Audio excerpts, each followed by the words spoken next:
Planeta algum é mais bonito do que Saturno. Saturno é o planeta mais fotogênico em todo o sistema solar. Algumas das fotos são de cair o queixo. Mas as imagens contam apenas parte da história. A beleza é apenas superficial, pois na verdade há toda uma agitação em seu interior. Sobrevoe o planeta com suas tempestades, que chegam de 6 lados e você terá muita ação. Não consigo deixar de imaginar como seria ter uma partícula do anel em minhas mãos. Ainda mais mistério rodeia as impressionantes fontes de Encelados, onde os segredos da vida podem vir a surgir dos geysers salgados das luas. Esta é a luazinha que tem tudo. As amostras estão sendo lançadas no espaço e é uma grande placa ali, amostras grátis. Pegue uma. Passe então pela grande lua alaranjada de Titã e solte-se sob seu véu esfumaçado. Seria uma das 7 maravilhas do sistema solar.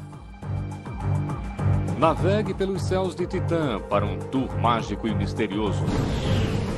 O balão nos permite possibilidades extraordinárias de exploração de Titã. Passe sobre lagos de propano, dunas de areia inflamáveis e córregos de metano. Você poderia, na verdade, estar ao lado de um riacho de metano líquido. Às vezes me pergunto como seria isso. Mas aqui nada é o que parece ser. Se você colocasse a mão em um fluxo de lava em Titã, você não a queimaria, mas congelaria.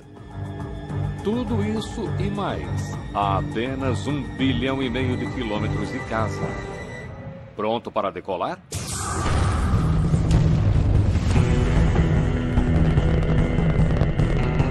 Nunca houve momento melhor para dar um salto gigantesco para locais onde ser humano algum jamais esteve, seguir os passos de nossos robôs pioneiros e explorar os planetas do nosso sistema solar.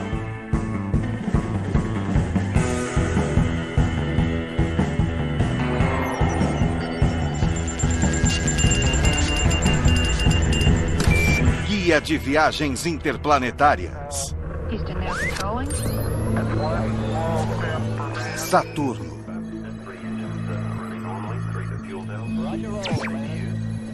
Imagine embarcar em um voo para Saturno. O que você precisa saber antes da viagem? Quais os melhores pontos no anel? E quais as luas que você não pode deixar de ver? Pense nisso como seu guia pessoal para o esplendor do sistema de Saturno.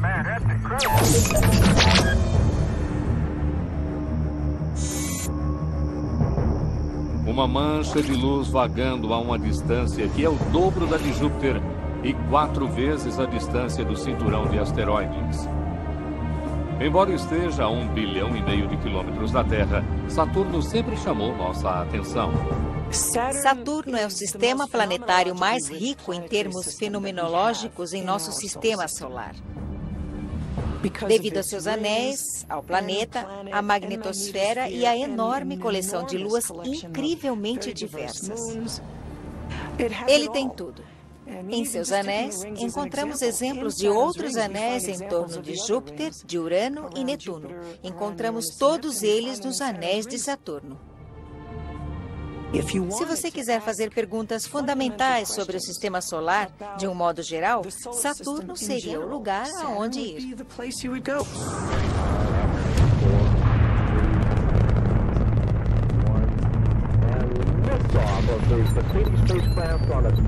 Lançamento da Cassini-Huygens. Em 1997, quando a sonda Cassini-Huygens partiu para um encontro com Saturno, ela estava carregada de itens essenciais para uma longa aventura no espaço profundo. Um gerador de energia, combustível extra, uma boa antena e uma sonda lunar. Imagino que quando ela tocar a superfície, vamos olhar para as imagens. A chefe da equipe de imagem, Caroline Porco, certificou-se de que a sonda levasse também uma câmera de primeira. Afinal, o destino era o mais glamouroso do sistema solar.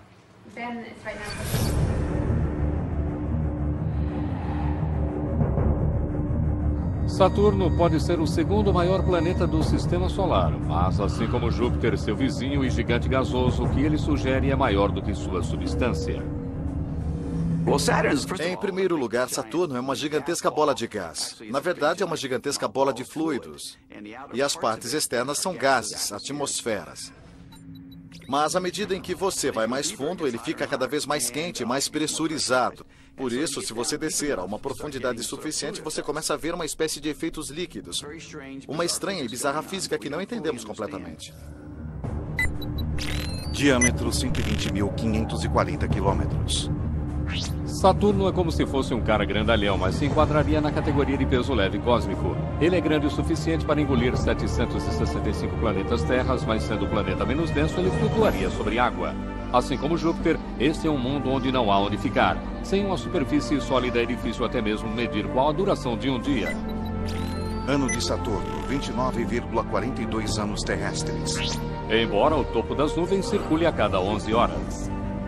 Mas é o que há acima e não abaixo que irá atrair multidões àquele planeta. Se você fosse fazer uma reserva para uma viagem de Saturno, o ponto alto seria ver os anéis dele a partir de X, onde quer que fosse o ponto X.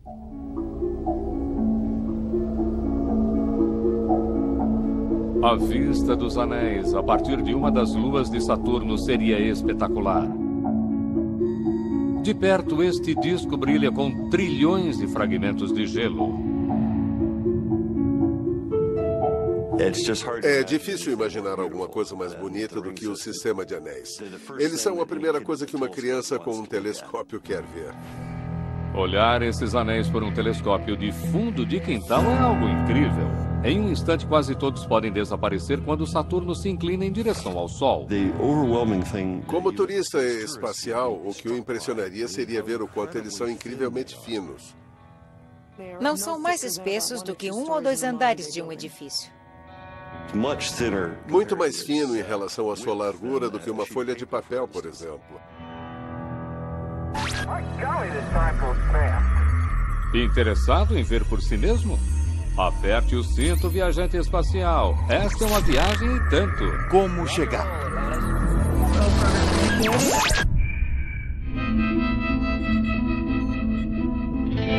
Depois de 7 anos e 1,5 bilhão de quilômetros no espaço, a sonda Cassini-Huygens enfrentou seu maior desafio em 30 de junho de 2004. Entrar em órbita. Mas primeiro ela teve de manobrar por um curso de obstáculos formado pelos anéis. Laboratório de propulsão a jato Pasadena. As esperanças e os sonhos de milhares de cientistas e engenheiros dependem dos próximos momentos. Já estivemos em Saturno 2 vezes com as Voyager 1 e 2, mas em vez de rápidas fotos, queríamos dar uma boa olhada no sistema daquele planeta.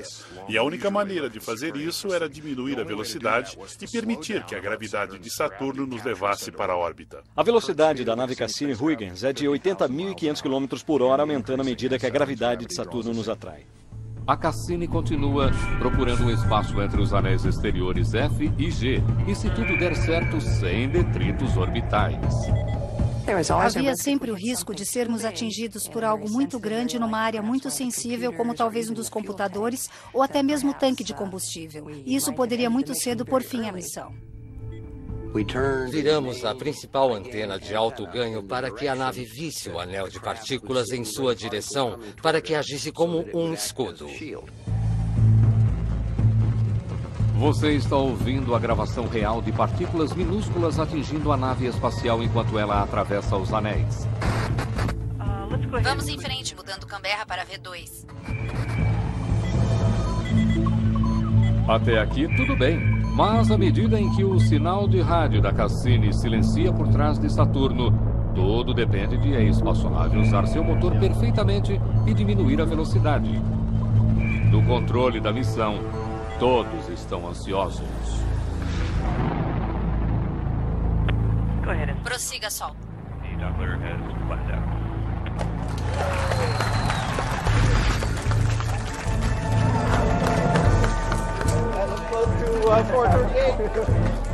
Quando a Cassini surge orgulhosamente da sombra de Saturno, ela se volta novamente para atravessar a superfície do anel.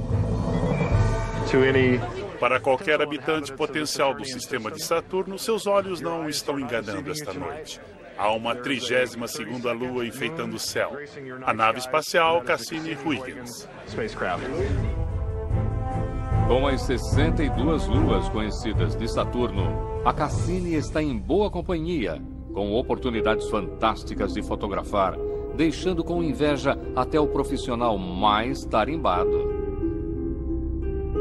Saturno é o planeta mais fotogênico de todo o sistema solar. Por isso, eu sou a pessoa mais sortuda desse mundo. As imagens que mais me entusiasmam são as de Saturno com os anéis, com o planeta em crescente, ou quando olhamos de cima para os anéis e há uma lua ao fundo. É uma composição artística. Estou aqui liderando uma equipe de cientistas e o nosso dever, nossa tarefa é obter imagens desse alvo fantástico. Eu tenho a sensação de estar de pé sobre a ponte da nave, olhando pela janela. Uma sensação muito forte de estar lá, explorando o planeta pessoalmente. Este é o tamanho da emoção para mim. A vista da ponte da Cassini supera qualquer coisa já vista. Chegamos perto o suficiente. Parecia que todos os anéis se dissolviam em todos esses anéis individuais, como sulcos num disco fonográfico. Isso se as pessoas ainda se lembram de discos fonográficos. Foi simplesmente emocionante tentar descobrir o que estaria provocando toda aquela estrutura. O que pareciam ser anéis sem muitos traços distintivos, vistos pelo telescópio, agora apresentavam milhares de características. Fiquei surpresa com a clareza das imagens. Eu pensei, minha nossa, e pensei sobre isso durante anos. Eu planejei essas imagens durante uma década ou coisa assim, e seria de se esperar que eu tivesse antecipado que teríamos esse tipo de resolução, que veríamos algo assim, mas simplesmente me surpreendi. Pela primeira vez, detalhes vívidos dos anéis de Saturno são revelados, nos exortando, maravilhados, a uma investigação mais detalhada.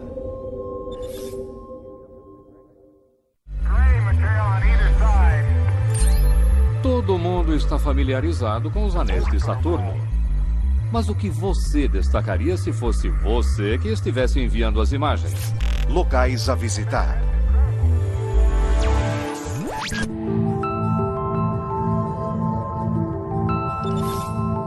Cada itinerário tem uma atração principal. Em Saturno, você não pode deixar de ver os anéis.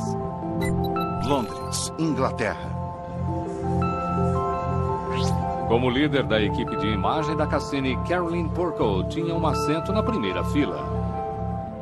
Os anéis consistem de inúmeras partículas, e elas vão desde o tamanho de rochas grandes, do tamanho de pequenos edifícios e apartamentos, até as menores partículas de poeira. Toda uma gama de tamanhos entre elas. E estão todos em órbita a uma velocidade alucinante ao redor de Saturno, 30 a 60 mil quilômetros por hora. Mas isso é como o nosso tráfego em uma rodovia. Podemos estar a mais de 100 quilômetros por hora, mas em relação uns aos outros, seguimos muito lentamente. Se você conseguisse colocar uma nave espacial ali, conseguiria se movimentar na mesma velocidade. Aí a velocidade não seria tão perigosa. Você pode pensar nisso como a hora do rush numa sexta-feira à noite. Você está na rodovia e o anel B tem muito tráfego, muitas partículas. Ao passo que se você for para o anel A, ele está um pouco melhor. E o anel C é mais como se estar fora da cidade. E você não vai ver partículas com muita frequência. Possivelmente restos de uma lua que se deteriorou. As partículas do anel foram achatadas pela força gravitacional, formando um disco superfino de quase 300 mil quilômetros de extensão. De ponta a ponta, essa é praticamente a distância da Terra à Lua. Eu me imagino na órbita de Saturno, pairando sobre os anéis. É difícil não imaginar isso. Sim, ir até lá e tirar suas próprias fotos, criar seus próprios postais. Sabe, oi mãe, aqui estou eu nos anéis de Saturno. É genial. Não consigo deixar de imaginar como seria ter uma partícula do anel em minhas mãos e ver como são. Será que seriam como uma bola de neve fofa se eu começasse a puxar? E como é o seu interior? Pensar em cada um dos anéis A, B, C, D como praias diferentes, e então você ia querer coletar amostras de cada um daqueles anéis. E os grãos de gelo nestas praias de Saturno são levados embora pela passagem do tráfego. Quando uma lua passa por ele, cria um rastro, assim como um barco a motor cria um rastro atrás dele. E gosto de imaginar o anel de partículas fazendo uma dança cósmica complexa ao redor do planeta. E é quase possível imaginar pequenos bailarinos com suas próprias órbitas e caminhos, às vezes colidindo e se encontrando, e às vezes não. Segredos mais profundos desse balé cósmico são revelados graças a um truque sazonal da luz. Uma vez a cada 15 anos terrestres, enquanto Saturno faz sua lenta viagem ao redor do Sol, o verão muda de hemisfério. Em 2009, a Cassini estava em uma posição perfeita para vermos o equinócio de Saturno. O Sol, no equinócio exato, estará brilhando na borda dos anéis. Mas um pouco antes e um pouco depois, o Sol vai estar baixo em relação aos anéis, assim como o Sol está baixo agora sobre Londres. Quaisquer protuberâncias verticais, para cima ou para baixo, abaixo dos anéis, projetariam sombras muito longas. E, na verdade, descobrimos que os anéis não são completamente planos. Há lugares em que suas partículas formam essas estruturas que se elevam a 2 ou 3 ou 5 quilômetros acima do plano deles. Pela primeira vez em 400 anos, sabemos que os anéis são tridimensionais. Caso você ainda não tenha ouvido, a maior história do sistema de Saturno vem da minúscula lua Enceladus, que vem se configurando como talvez o lugar com maior probabilidade no espaço para se buscar vida. Conhecendo os habitantes locais.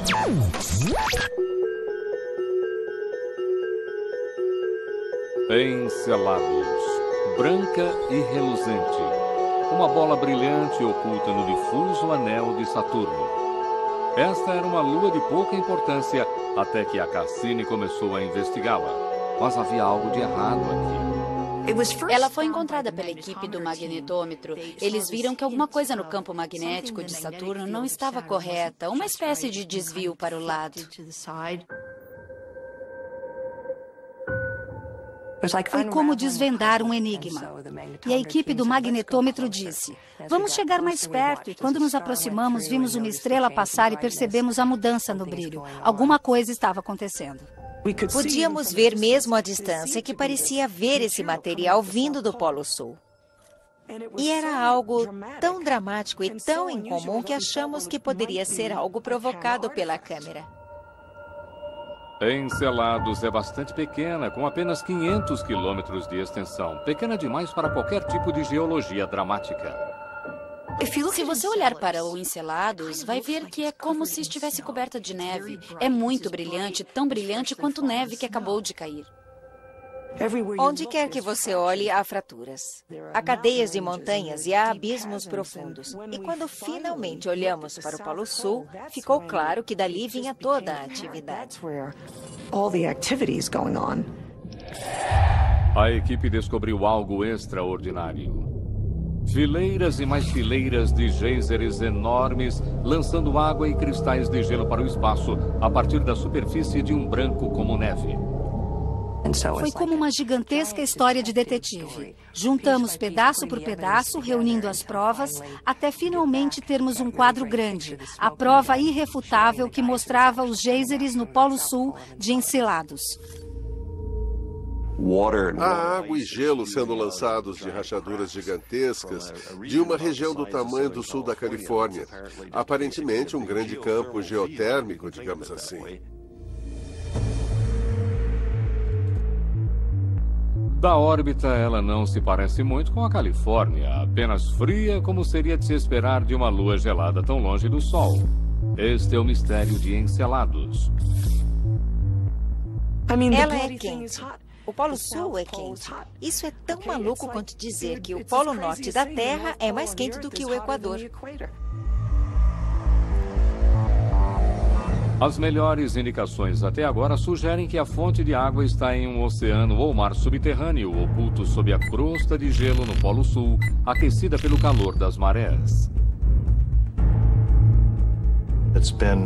Isso tem sido um mistério, porque Enceladus é muito pequena e não deveria ter todo aquele calor.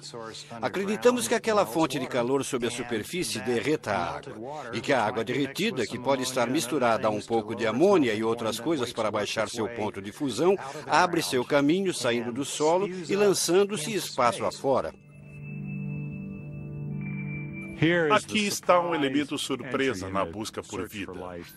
Esta pequena lua que imaginaríamos estar morta e sem brilho tem água gelada sendo lançada de seu polo sul. Tudo o que você precisa para a vida está lá. Há uma fonte de energia, há uma fonte de água, há fonte de matéria orgânica, fonte de nitrogênio, tudo está ali, todos os requisitos para a vida. Esta é a luazinha que tem tudo. As amostras estão sendo lançadas no espaço, há uma grande placa ali, amostras grátis, pegue uma. Simplesmente passamos por ali e agarramos uma pelo caminho. Eu acredito que seja o lugar do nosso planeta solar aonde ir neste momento para investigarmos questões de importância astrobiológicas. Ela ganha de Marte, de Europa e de Titã até mesmo por uma questão de acessibilidade. Ela é acessível. Se esses jatos são decorrentes de água em estado líquido, então estão lá para serem coletados e examinados. A equipe da Cassini tem levado a espaçonave a uma altura tão baixa quanto 25 quilômetros a caminho das plumas. Uma precisão de voo inacreditável para um robô controlado remotamente e nunca projetado para tal façanha, a 1,5 bilhão de quilômetros da Terra. Com a Cassini descobrimos que há metano na pluma, nitrogênio, amônia, moléculas orgânicas. É uma verdadeira sopa. Estamos vendo uma sopa de compostos orgânicos sendo lançados para o espaço onde está congelando. Você quase pode colocar tudo isso em um recipiente e vender aqui na Terra como sopa de nutrientes orgânicos. Na Terra, geysers e fontes termais contêm bactérias que remontam ao início da vida. Eles também podem ser extraordinários. Mas nada na Terra se iguala ao geyser gelado de Saturno. Seria uma beleza estar lá no Polo Sul de Enceladus, olhando para Saturno, vendo uma dessas erupções. Seria lindo. Não seria algo perigoso. Você veria essas fontes realmente enormes de partículas de gelo. Você nunca as veria parar porque algumas delas realmente se estendem por dezenas de milhares de quilômetros no espaço acima do Polo Sul e, de fato, na órbita de Saturno. É assim que o anel E de Saturno é formado. Cassini solucionou o mistério de como pelo menos um dos anéis de Saturno se formou. E isso pode ajudar a solucionar o maior mistério da vida além da Terra. Não consigo pensar em nada mais emocionante do que fazer esse tipo de descoberta, de que a vida ocorreu não apenas uma, mas 2 vezes em nosso sistema solar. E saber que poderia estar em Enceladus, que é um corpo que temos explorado, e termos participado desta descoberta. Não poderia haver nada melhor do que isso. Enceladus pode ser o lugar mais atraente para se visitar, mas não se esqueça de um concorrente de peso para o título da lua mais legal de todas: Titã. Locais para visitar: Titã.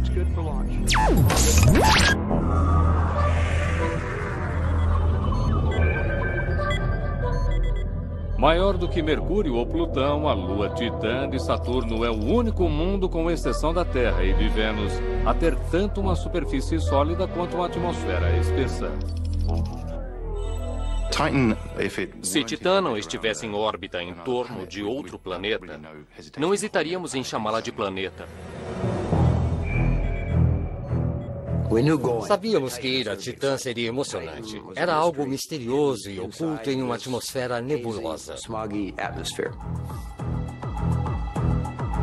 A Cassini confirmou que Titã está envolta em uma espessa fumaça alaranjada. Experimentos de laboratório mostraram que isso poderia ser o resultado de 4,5 bilhões de anos-luz solar reagindo com a espessa atmosfera de nitrogênio e metano. A câmera da Cassini só conseguiu ver parcialmente através da neblina. As manchas de luz e escuridão pareciam continentes e oceanos. As imagens que tínhamos de Titã antes de chegarmos lá nos diziam que ela seria escura, misteriosa e fria. Escura como o crepúsculo na Terra, mesmo ao meio-dia. E você poderia estar em uma extensão do tamanho do Mediterrâneo cheio de solvente de tinta. Durante mais de 7 anos, a sonda Huygens da Agência Espacial Europeia andou na garupa da nave espacial americana Cassini. Laboratório de Propulsão a Jato Pasadena, 24 de dezembro de 2004. No dia de Natal de 2004, ela seguiu sua própria trilha. O planeta Terra nunca tinha tentado pousar em um mundo tão distante. Com a sonda Huygens em aproximação final para Titã, as operações passam para o controle da missão europeia. A sonda se precipitou na atmosfera de Titã a 6 km por segundo. Quando ela desacelerou, a atmosfera teria sido de um violeta brilhante ao redor da sonda. Com paraquedas, a sonda desceu os primeiros 130 quilômetros, não vendo nada senão nevoeiro e neblina. Ao chegarmos mais perto da superfície, cerca de 30 quilômetros, começamos a distinguir seu aspecto através da neblina. Progressivamente surgiu uma paisagem de colinas brilhantes, cortadas por pequenos canais escuros, mostrando que em algum momento no passado houve chuva. 14 de janeiro de 2005. O sinal estava levando mais de 1 hora para chegar à Terra. Não havia dúvida, Huygens estava enviando imagens dos confins. Havia apenas 20 pessoas na área do escritório onde as imagens chegavam. Estava escuro na Alemanha. Era inverno. E realmente parecia que estávamos lá, olhando para esse mundo extraterreno logo na nossa porta. A sonda avançava, registrando estas imagens marcantes por todo o caminho. Todos nós vimos o nosso próprio quintal no Arizona ou na Riviera Francesa, de onde quer que você fosse. Era como se você visse algum aspecto de Titã que lhe parecesse familiar. E aquilo era tudo que nossas imagens da órbita não eram.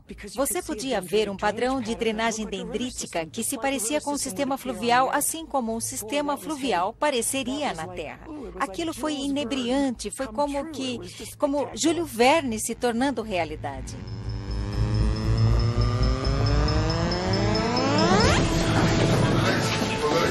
Rochas! Temos rochas! Sim, sim! Olha, Márcio, olha! Sim, olha! Ganhamos o dia! A Huygens pousou em Titã e nos enviou estas poucas centenas de fotos. Até que as baterias parassem e ela congelasse. A sonda pousou com um baque, basicamente em um leito, uma área repleta de pedras arredondadas, o que mostrava que essas pedrinhas ou partículas de gelo tinham rolado em um córrego em algum momento no passado. A coisa toda era de dar arrepios. Não no sentido de temperatura, mas simplesmente pelo que estávamos vendo. Era algo realmente muito alienígena.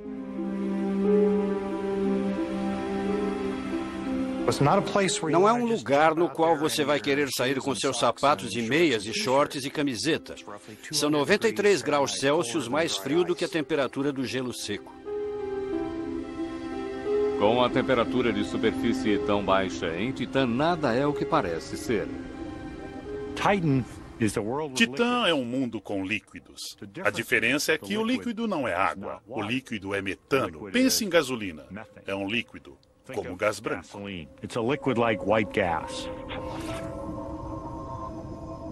Você tem rios de metano fluindo sobre a superfície. Qualquer um que já tenha olhado para fora da janela de um avião voando sobre o deserto ou algo assim, vai dizer, acho que eu entendo como seria a superfície de lá.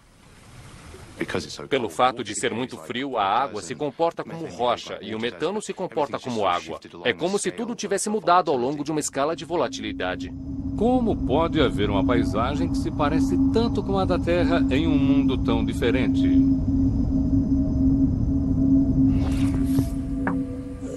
Nitrogênio.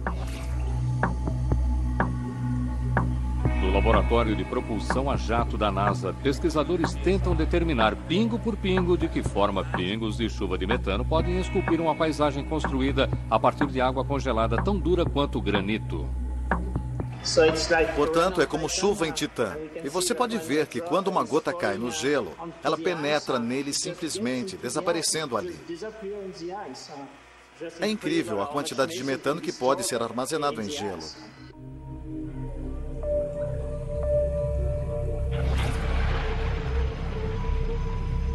O metano penetra o gelo como água no solo. E assim como na Terra, qualquer excesso irá cortar seu caminho em costa abaixo. Titã seria um lugar maravilhoso para se visitar. Estar ao lado de um riacho murmurante de metano líquido, correndo por seus pés, me faz perguntar às vezes como seria isso.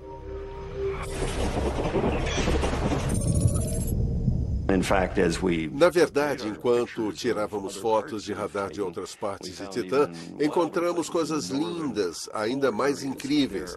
Nas áreas polares do norte, há lagos inteiros ou até mesmo mares. E a impressão que se tem é que você poderia pegar um barco e fazer esqui aquático ou algo assim, subindo e descendo por todos aqueles canais. Titã é o único outro lugar no sistema solar onde sabemos que existe líquido na superfície. Há enormes reservatórios de gás natural liquefeito e, a propósito, um pouco de etano, um hidrocarboneto um pouco mais complexo. E há propano também. E todo mundo sabe o que é o propano. Você usa em seu quintal para o churrasco. O radar da Cassini identificou lagos tão grandes quanto mares interiores, maiores até mesmo que o lago superior. Imagine estar no litoral do que para você parece ser um oceano de hidrocarbonetos líquidos. Isso deve ser muito especial. E se você acha que os lagos são estranhos, veja os vulcões. Acreditamos que o material expelido pelos vulcões de Titã seja uma mistura de amônia e água, que permite que a água derreta a uma temperatura muito baixa. Esta é a lava em Titã. Uma mistura mal cheirosa de água e amônia derretida a menos 100 graus Celsius. Você pode construir qualquer coisa em Titã, desde pequenos cones até grandes montanhas com esta coisa.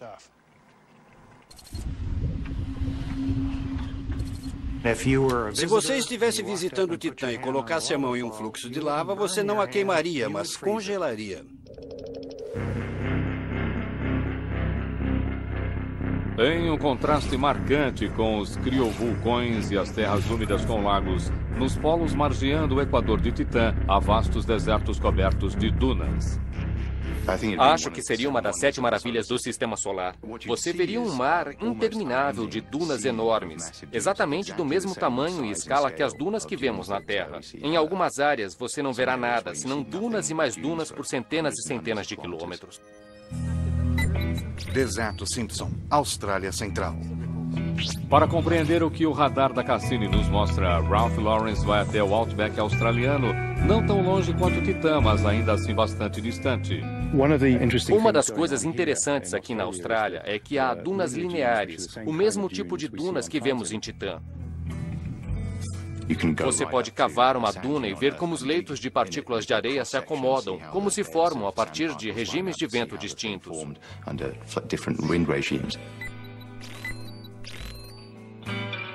A comparação do padrão de dunas em ambos os mundos pode revelar o padrão dos ventos em Titã. Uma pista para decodificar o complexo sistema climático criogênico da Lua. Assim como uma chuva de pó de café instantâneo congelado, eles são levados pelo vento em pilhas enormes que cobrem 20% da superfície. E assim como um bom café, estas dunas de Titã têm uma cor escura e forte.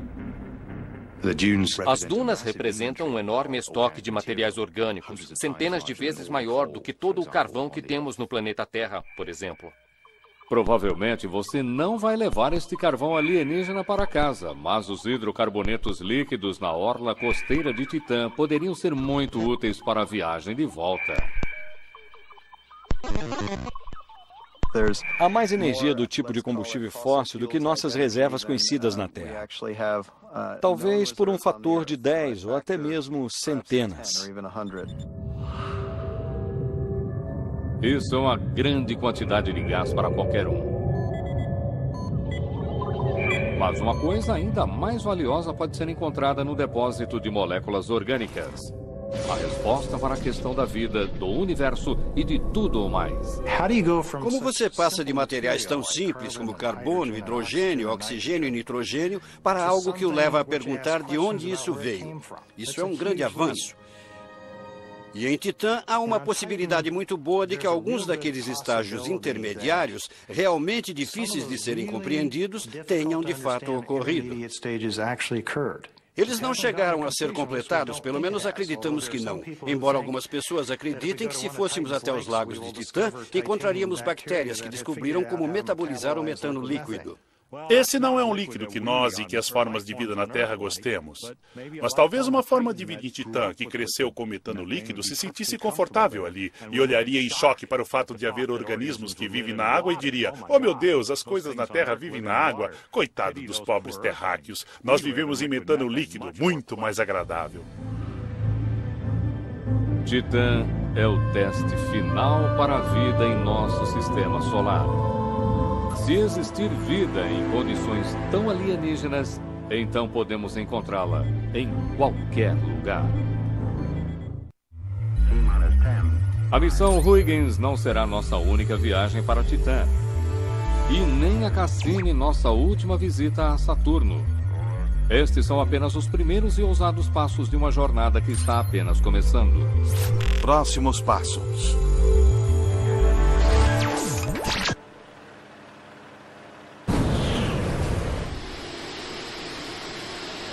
Deserto de Mojave, Califórnia.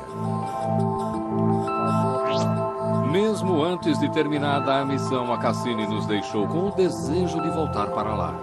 O explorador planetário Jonathan Lulaine e o pioneiro aeronáutico Julian Nott acreditam saber a maneira perfeita de fazer isso.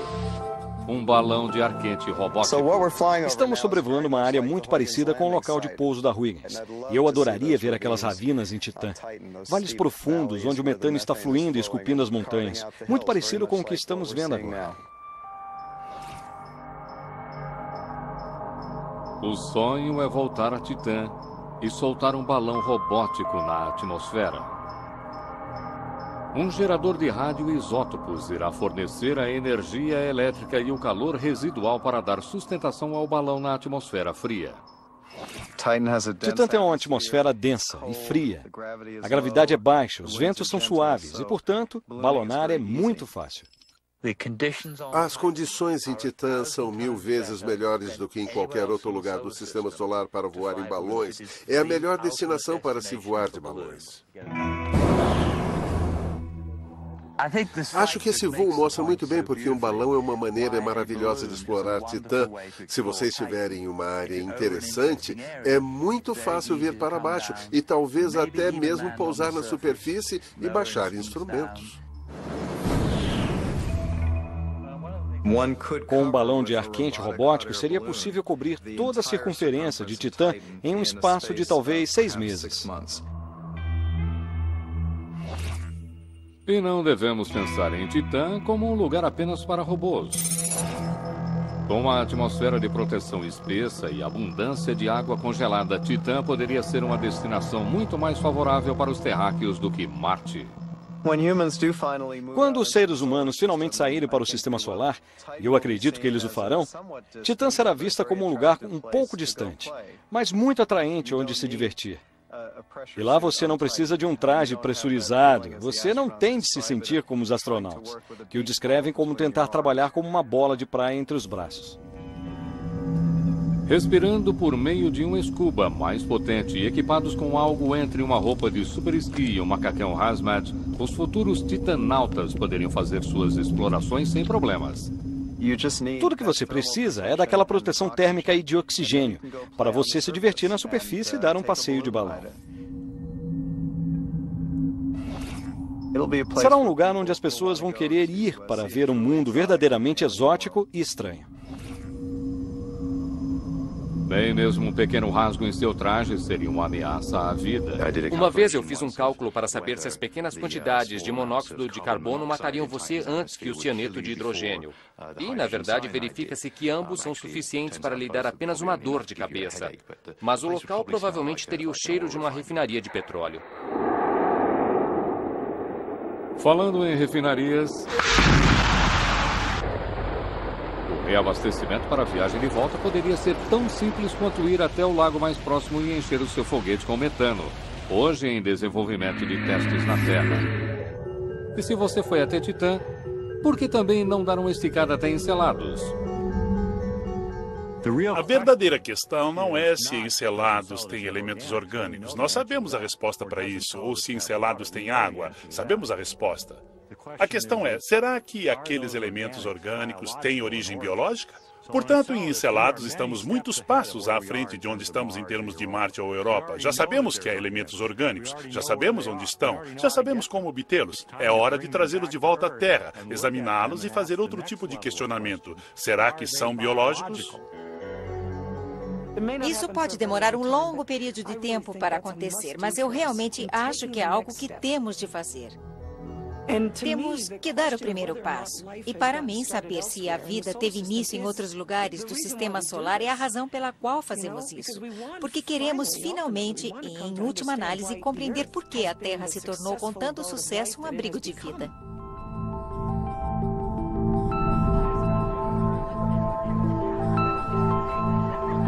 Pensando agora na missão ampliada, a equipe da Cassini se reuniu recentemente em Londres para fazer um balanço de onde estiveram e planejar o caminho a seguir. Foi a 58ª vez que eles se reuniram e escolheram apropriadamente o Observatório Real de Greenwich para comemorar. Observatório Real de Greenwich. O meridiano de referência aqui é a longitude, a marca no chão a partir da qual todas as grandes viagens são avaliadas. Chegamos a algo tão além do alcance do ser humano que chega a ser inimaginável e trouxemos isso para cá, para o nosso planeta. Esta é a visão do nosso notável planeta natal, que os primeiros seres humanos aqui podem esperar ver. Um distante ponto azul perdido na beleza dos anéis de Saturno na contraluz. É uma imagem real. Outra imagem perfeita da Cassini insistindo para que mergulhemos nos céus.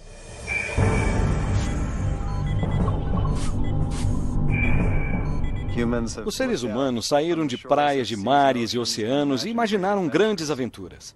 Agora imagine estar na margem de um mar alienígena. E sabemos que essas margens estão lá. Só temos de ir até lá e vivenciar isso. E é isso que eu gostaria de fazer. Eu gostaria de pousar um balão, sair, pegar um desses seixos arredondados e jogá-lo na Huygens. Talvez tenhamos de falar em um parque planetário que devemos preservar para as gerações futuras. Será que queremos explorar Titã devido a seu metano?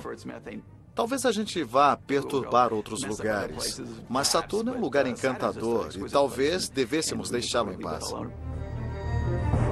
Com tantas luas interessantes em sua trajetória de voo, a NASA está fazendo planos para o que fazer quando a missão Cassini chegar ao fim, por volta de 2017. Queremos ter certeza de que a nave espacial não irá atingir um destes corpos e, portanto, vamos colocá-la na atmosfera de Saturno. Lançá-la contra Saturno e fazê-la queimar em um momento de glória, depois de 20 anos riquíssimos de exploração no espaço. Todas as moléculas que compõem atualmente a sonda Cassini ainda estariam em Saturno. Na verdade, ficariam ali para sempre. Um funeral inflamado e apropriado para um dos maiores viajantes interplanetários de todos os tempos.